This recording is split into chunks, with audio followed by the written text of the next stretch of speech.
ما و شما هر روز در شبکه‌های اجتماعی عکس و نواری طفلکان دوستروی را می‌بینیم که از درد اذیت می‌کشند و اطرافیان هم در معالجه آنها دستی کوتاه دارند. اکثر این کودکان رنجور هنوز از بطن مادر با نقص یا بیماری به دنیا آمدند. بیماری که به گفته پزشکان ممکن بود نباشد و امکان داشت کودک سالم تولد شود. اگر دوره حامله‌داری مادر خوب می‌گذشت و به صحت طفل آینده توجه جدی ظاهر میشد. امی تو خشتومن خسترش یا که شوهرش نباشه به دکتر مراجعه نمیکنه. نمی پاش نمی کار نمیکنه، نمی نوکی پا نم خیلی میمونه زمینده. درود به بیننده عزیز، سلام خواهر. امیدوارم تعطیل‌های نوروزی خوب می‌گذرد و سال نو خورشیدی را خوب و خوش و با تن صحت استقبال دارید. حالا که فرصت بیشتر دارید، راحت نشینید و یکجا در رابطه با یک موضوعی برای هر زن، مادر و همچنین پدران مهم صحبت کنیم. مخصوصا اونهایی که این روزها در آرزو و یا انتظار طفل هستند، حتما باید این برنامه را ببینند تا بدانند که 3 ماهه طلایی در دوره حامله‌داری کدام است و برای به دنیا آوردن یک طفل سالم و تندرست، باهوش و ذکی چی باید کرد. این بار ما از یک نه چند پزشک پاسخ و مشورت پرسیده ایم. موضوع مهم است، زیرا هیچ کس نمیخواهد فرزند بیمار و ناقص به دنیا آورد، ولی رقم ها به ما چیزی دیگر میگویند. برای نمونه سال 2022 در تاجیکستان بیش از 11,000 کودک نورسید به دنیا آمده است.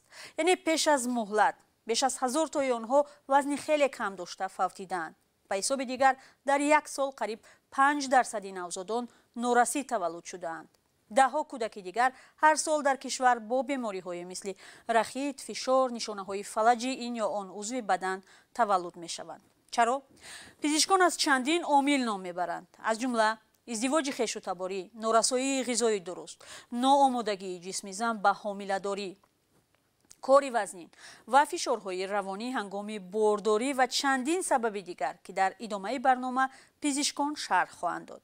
حالا می رویم به شهر کولا به سراغ یک زنی که با طفل نوزادش به یک درد نامعلوم دست به گریبان است. طفل که در بطن مادر درست انکشاف نیافته بود، پیش از مهلت به دنیا آمده است. بار میبرن میورنش دیگه اوتش نمیکنن، دیگه وزن دختر کلان شده. سیرنبی 6 ساله تلاش میکند که با تکیه به دستان مادر به پا راست شود. وقتی می‌بیند که کودکان دیگر راه می‌روند، مادرش را مجبور می‌کند تا برای مستقلانه راه گشتن او برایش مدد کنند، کاری که بیرون از توان مادر است. نمی راه نمیگرده، نمی دستش نکه خیلی کار میکنم، خیلی کم کم شوخی داره، کم کم شوخی، نمی پاش نمی کار نمیکنه، نمی نوکی پا نم خیلی میمونه زمینده، نه خیلی سنبک نمیمونه. اینم تایوزی نچقدشمونه مگر اینم خیلی میمونه، اینم کم میمونه. سیرنبی فرزند دوم این زن پیش از مهلت و با وزن کم به دنیا آمده است. گلناره توسط جراحی او را تولد کرد و کودک یک روز اول عمرش زیر دستگاه نفسدهی صنعی بود. چی بده؟ هم خیلی خودش انکشاف میگه نیفته. بعد همی کاری وزن کردم، هم خیلی تولد شدم، خیلی کسل شدم، رفتم گرفتنش. نمی معرکه داشتیم، خیلی لیسیس هم میبروی نمی زورم اومد خیلی که بعد خچم نیم سوز نبوده یا مشکم ده. گلناره ساکن شهر کولاب است. در ماه آخری حامله بودنش فهمید که طفل بطنش درست انکشاف نیافته است. یک بار از تشخیص گذشته و میگوید آن وقت پزشکان برایش چیزی نگفته بودند. من یه بار رفتم تمام. من کل دورو هم برای سلامتی نخدم، گردم در میکرد. رفتم دیگه برای این نرفتم. یکیش که سالم بود، یکیش خیلی کاری پروردگار خچه دیگه نمیدونستم که بگویم که من ناسالمه. مادر تشخیص درست بیماری فرزندش را نمیداند. پزشکان گفتند بیماری او به عصب وابسته است. سیرنبی درست گپ نمیزند، اما با حرکت‌های خود به مادرش که پیوسته برای او اشک می‌ریزد محبتش را بیان می‌کند. او را به آغوش می‌گیرد و می‌بوسد. چند سال باز والدان تلاش دارند او را معالجه کنند، اما تنگ دستی امکان نمی‌دهد که طبابت را پوره بگیرند. بیماریشان همی فقط توبت نمی مساج سویت نمی لیچینی میگیری میگه سوز میشود خیلی لیچینی یا دروازه میگه من خیلی مثلا یک تشنه میرسم دو تشنه میرسم دیگهش تا زورم نمیرسه دیگه لیچینیوش قیمتی بده 700 سوم 800 سوم نه 1000 سوم بگیم لیچینیوش میشود دیگه زورم نمیرسه. به پا راست ماندن سیرنبی حالا آرزوی یگانه مادر اوست، آرزویی که نبودن شرایط اجرای آن را سخت و تا حد ناممکن کرده است.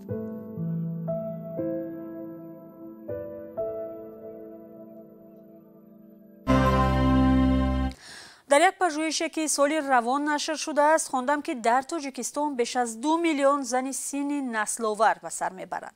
یعنی 27% در سینی هستند که طفل به دنیا میآورند. هر زن و مرد آرزوی تولد طفلی سالم و کامل را دارند.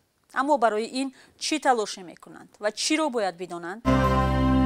حدیث زلقدر مامودویا یا طبیب زنانه از ایران است و حالا در تاجیکستان زندگی دارد. در صفحه اینستاگرامش معلومات‌های گوناگون اوید به صحت زنان و مردان را نشر میکند. یکی از نوارهایی که اخیراً نشر کرد در موضوع تولد پیش از مهلت کودکان و تأثیر غذای مادر به طفل بطن بود.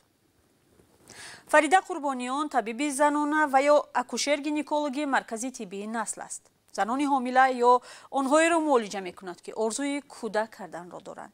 از این طبیبان اول درباره سبب‌های اصلی نورسید به دنیا آمدن کودکان را پرسیدیم. ما اگه بخوایم از نظر پزشکی به این سوال جواب بدیم، اول باید ببینیم که نوزاد رسیده یعنی یک بارداری کامل چند هفته طول میکشه. بارداری بین 38 تا 42 هفته رو ما میگیم نوزادی که رسیده به دنیا آمده. اگر نوزاد زیر 37 هفته به دنیا بیاد میشه زایمان زودرس. اگر بین 34 تا 36 هفته به دنیا بیاد و وزنش زیر 2500 گرم باشه ما به اون میگیم که زایمان زودرس بوده و نوزاد نارس هست. یه سری عوامل باعث میشه که نوزاد نارس به دنیا بیاد، یعنی یه سری پرابلمایی که مادر داره، مثل این که مادر قبل از بارداری وزن بالا داشته باشه، تغذیه نامناسب داشته باشه، فشار خون بارداری داشته باشه، فشار خون قبل از بارداری داشته باشه، کسلی قند داشته باشه. اینا عواملیه که میتونه تاثیرگذار این باشه که وقتی مادر باردار شد دچار زایمان زودرس بشه. یه سری پرابلم ها هم هستش که اونم مزید علت میشه، مثلا مادر شاغل بیش از حد سرپا وای میسته، یعنی مثلا 7 ساعت 8 ساعت در طی روز سرپا وای میسته، کارهای سنگین انجام میده. اینها هم میتونه مزید علت بشه که نوزاد نارس به دنیا بیاد. یکی از سبب‌های نارسی تولد شدن کودک‌ها یا اینکه پیش از مهلت تولد کردن زنان این بیماری‌های میباشد که با زنها یعنی که در وجود زن وابسته است و به حامله‌داری بسیار جنینه نیز میتواند سبب پیش از مهلت تولد کردن زن باشد. بر وقت به حامله‌داری واخوردن یعنی که دخترانی که سینشان حالا خرد است و به شوهر میبرایند بر وقتتر حامله‌دار میشوند. در این حالت هم پیش از مهلت امکانیت است تولد کنند. بسیار حالت‌هایی هست که با سبب التهاب عضوهای جنسی زنانه میتوانند پیش از مهلت تولد کنند. در بعضی حالت‌ها هست حالت‌هایی که نامناسبتی گروه خون یا اینکه ریزوس میگویند، در این حالت هم میتوانند زنها پیش از مهلت تولد کنند. سوال دیگر این بود که در دوره آبستن یا بارداری از نظر طبی برای زنان مهمتر از همه چی است؟ باید چی کارهایی را انجام دهند تا طفل سالم به دنیا آید؟ دوره بارداری به 3 قسمت تقسیم میشه، یعنی ما اونو 3 تا 3 ماه میکنیم. عموما همه دیگه میدونن بارداری 9 ماهه. ما میگیم 3 ماهه اول، 3 ماهه دوم و 3 ماهه سوم. مهمترین، تاکید میکنم مهمترین قسمت بارداری 3 ماهه اوله، یعنی 0 تا 12 هفتگی. به خاطر اینکه بدن جنین شروع میکنه به تشکیل شدن، رشد جنین سریع و غیر قابل باوره. تمام اثرات محیطی، تغذیه مادر، داروهایی که استفاده میکنه، شرایط روحی تأثیر بسیار شدیدی روی جنین میذاره. به خاطر اون ما میگیم که 3 ماهه طلایی برای یک بارداری سالم و موفق و به دنیا آمدن یه نوزاد سالم تو 3 ماهه اوله. توی 3 ماهه اول گفتم بدن جنین داره تشکیل میشه. خیلی مسئله مهمیه. ما توی این 3 ماهه 2 تا عضوی مهم است که خانم‌ها باید انجام بدن که خوشبختانه خانم‌ها در تاجیکستان هم من دیدم انجام میدن. ولی باز من توی پایان این سوال میگم که مهمترین 3 ماهه در 9 ماه بارداری 3 ماهه اول هست که میشه گفتش که اکثرا من دیدم خانم‌ها در تاجیکستان اینو دیر متوجه میشن، یعنی 8 هفته 9 هفته بعد از بارداری میفهمه بارداره. شاید هر دارویی رو خورده، شاید خیلی از غذاها رو خورده که پرابلم بوده برای نوزاد ضرر داشته، شاید رفته عکس رنگی انداخته. اینا چیزایی که خطرناکه. به خاطر اون خیلی مهمه که خانم‌ها حواسشون باشه که زود متوجه بارداریشون بشن. از طبیبان زنان پرسیدیم که غذا و شیوه زندگی مادر برای طفل بطن او چه اهمیت دارد؟ بهداشت غذای سالم برای زن حامله‌دار به نهایت مهم است و بسیار پروگرام‌هایی هست مخصوص برای نگاه داشتن پیرامید غذای سالم. زن حامله‌دار نه تنها برای ارگانیسم خود بلکه برای ارگانیسم دو شخص، یعنی هم خود و هم طفل در بطن بوده خود باید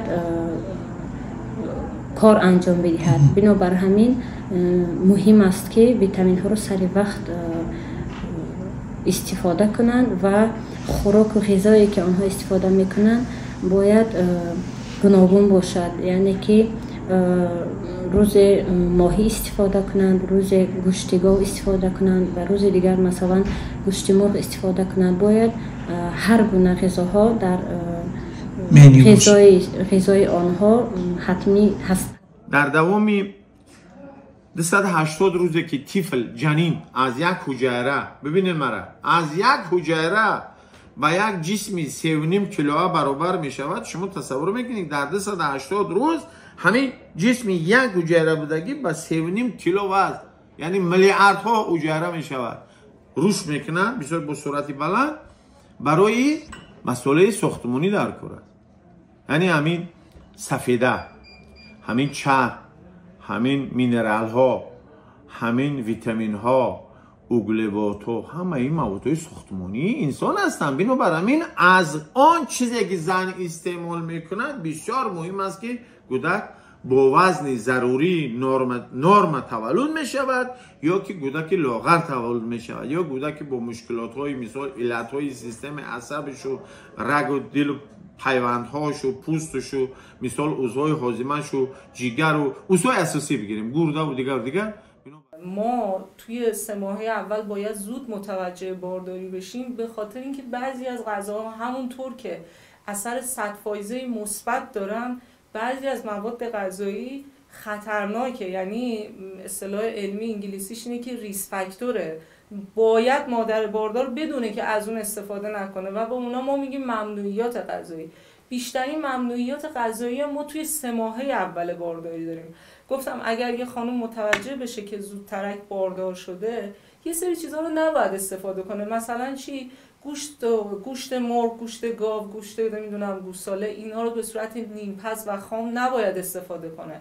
باید کامل حداقل به مدت قریب 5-6 ساعت بذاره، بپزه، بعد استفاده کنه. ولی در کل به هر حال ما اینجا میبینیم خانم ها مثلا مصرف گوشتشون رو دوام میدن، مصرف میوه، سبزیجات، نمیدونم چکه استفاده میکنن، شیر استفاده میکنن. اینا همش خوبه، ولی افراط در بعضی چیزا اصلا خوب نیست که اینو ما توصیه میکنیم که خانم‌ها حتما رعایت کنن. یونیسف یا بنیاد کودک سازمان ملل متحد در بخش با نام پیام به پدری آینده برای مردم توصیه‌هایی را نشر کرده به آنها طرز رفتار و مناسبت با همسرانشان را در دوره حامله‌داری فهمانده است. در توصیه‌نامه تاکید شده است که وضع روحی و جسمی طفل آینده و همسران از مردم وابسته است. توصیه‌ها چنینند: به همسرتون دلسوزی ظاهر نمایید. بعضا تنها با گوش کردن همسر حامله شما با او کمک میکنید. زن از دیگرگونشوی ظاهری خود در این دوره شاید ناراحت می شود. او را تعریف و توصیف کنید.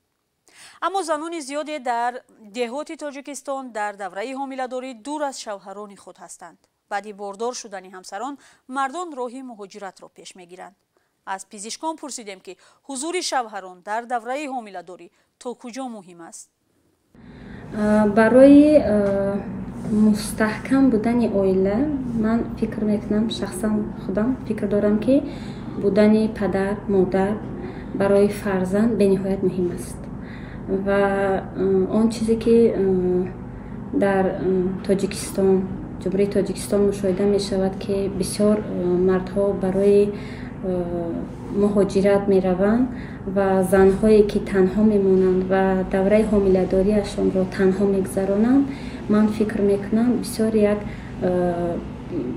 مشکلی روحی برای زنها می آورد و زنهایی که در دوره حامله‌داری باید نزد دکتر سری وقت مراجعت کند، در نظارت باید باشد. متاسفانه با سبب نبودن شوهرشان مراجعت کردن نمیتوانند یا اینکه با سبب آنکه در راه‌های دور هستند امکانیتی در علاقه برآمدن نیست، بنابر همین سری وقت حضور نمی‌آورند و ما فکر میکنیم که این نادرست است. برای آنکه فرزند سالم به دنیا بیارن و جامعه آینده ما سالم باشد باید عائله مستحکم باشد، یعنی که بودن پدر و مادر به نهایت مهم است. چون نوزاد با بدن مادر یه جوری در ارتباطه به واسطه جفت. وقتی مادر باردار درگیر استرس میشه، هورمون کورتیزول در بدنش ترشح میشه. هورمون کورتیزول سریعا به نوزاد منتقل میشه و این استرس به نوزاد هم منتقل میشه و اون خودش عامل ایجاد به دنیا آمدن نوزاد نارس هست. توی این شرایط خیلی مهمه که مرد اینجا نقش مهمی داره، رول مهمی داره، بتونه این استرس رو از خانومش بگیره. یعنی وای نسته که مثلا همسرش دچار یه پرابلم بشه بعد بیاد اونو کمک کنه. خانوم ها به خاطر تغییرات هورمونی که دارن به هر حال تغییرات خلق و خو درشون ایجاد میشه. آقایون که راه دورم باشن میتونن با تماس‌های تلفنی، تماس‌های تصویری از خانومشون بپرسن وضعیتشونو. اوزی رفتی؟ امروز چی کار کردی؟ ویزیت دکتر؟ اگر آقایی که دور از همسرشه، وگرنه اگه کنار همسرش هست میتونه تو مراقبت‌های پزشکی در کنار همسرش باشه.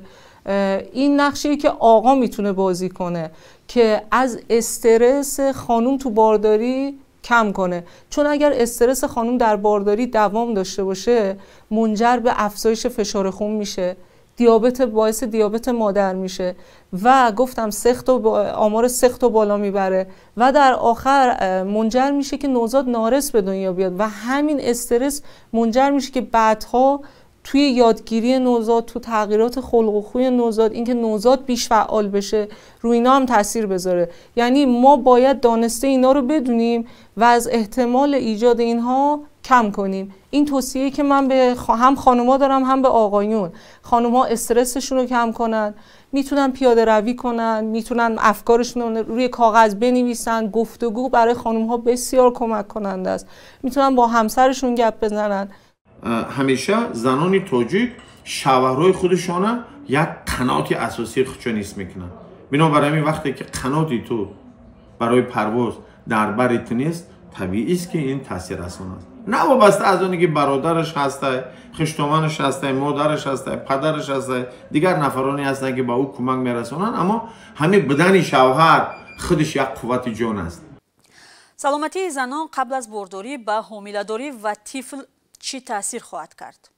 یعنی زن از نگاه صحتی باید چی آمادگی ها ببیند؟ پیش از حامله‌دار شدن، برای آماده ساختن زنهای حامله‌دار ما فولیوی کیسلاتا، ترشی فولاد یعنی تعیین میکنیم. 3 ماه پیش از حامله‌دار شدن آماده ساختن در کار وجود زن را و اساس به خاطر چی میکنن این کار را؟ این البته استاندارد است. به خاطر آنکه طفلی که در بطن مادر می شود از نقصانهای مادرزادی پیشگیری کرده شود. متاسفانه ما میبینیم مثلا خیلی ها پرابلماشون رو در نظر نمیگیرن و همینجوری میگن کودک داشتیم. این خیلی خطای بزرگیه، چون باعث احتمال به هر حال ایجاد سخت خاطرات تلخ تو ذهن مادر و پدر میشه و در دوام اون شاید اصلا کودک مرده به دنیا بیاد. خیلی پرابلم احتمال داره ایجاد بیاد، حالا که ما اصلا نمیخوایم اینا رو توضیح بدیم. ولی در کل من اینجا توی پایان صحبتامون به خانمای عزیز تاجیکستان یا هر کسی که داره این برنامه رو میبینه توصیه میکنم که حتما قبل از بارداری برن پیش دکترشون، یه سری آزمایشات رو بدن، آزمایشات آنالیز خون بسپارن. اگر عفونتی دارن عفونتشون رو برطرف کنن، اگه پرابلم دارن توی دندوناشون حتما برطرف کنن، اگر عفونت زنان دارن حتما اینا رو برطرف کنن. چرا؟ چون یک سری از داروها ممنوع تجویزش در بارداری و اگر اون پرابلم، اون عفونت برطرف نشه و خانوم با اون عفونت باردار بشه، اون ریسک بارداری پرخطر رو بالا میبره. و این مسئله خیلی مهم که من حتما به خانم‌ها توصیه میکنم انجام بدن، حتما تیرویدشون رو چک کنن، ببینن آیا تیرویدشون پرکاره یا کمکاره، چون پرابلم کمکاری و پرکاری تیروید رو ضریب هوشی بچه، روی یادگیری بچه بعد از به دنیا اومدن تاثیر میذاره. اگه مثلا ما ببینیم یه کودکی قریب 100% همه چی رو میفهمه، شاید اون کودک به خاطر کمکاری مادر پدرش شاید 95% یه چیزی رو میفهمه، 90% یه چیزی رو میفهمه، به خاطر یک کمکاری و سهل‌انگاری. امروزها هزارها نمود ویروس و میکروب و دیگر در ارگانیسم ما تاثیر میرسونه. بنابر همین زنهای خود رو از این صورت‌ها باید نگاه بداریم. دوم، غذای سالم تامینش کنیم، رژه زندگیش دیگر کنیم. وقتی که ما حامله دار میکنیم زن، باید رژیم مخصوصی زنی حامله داره ما باید نوشت کنیم. طبق قاعده فاصله بین تولد چقدر باید باشد و تا کجا این رعایت می شود؟ فاصله بین تولد فرزندان برای زن از 3 تا 5 سال است و زنهای تاجیک این فاصله را نه در همه حالت استفاده میکنند. اساس زنهایی که با کار مشغول هستند یا که کاری دولت دارند در بسیار حالت ها همین شخصان رعایت میکنند، چون که هم کار مهم است برای آنها، هم عائله مهم است. اما در زنهایی که بسیارتر در خانه میشینند و با کار و باری خانه مشغول هستند، در بسیار حالات آنها رعایت نمیکنند. بعد از 1 سال یا 1.5 سال الکی فرزند دیگر رو به دنیا میارند.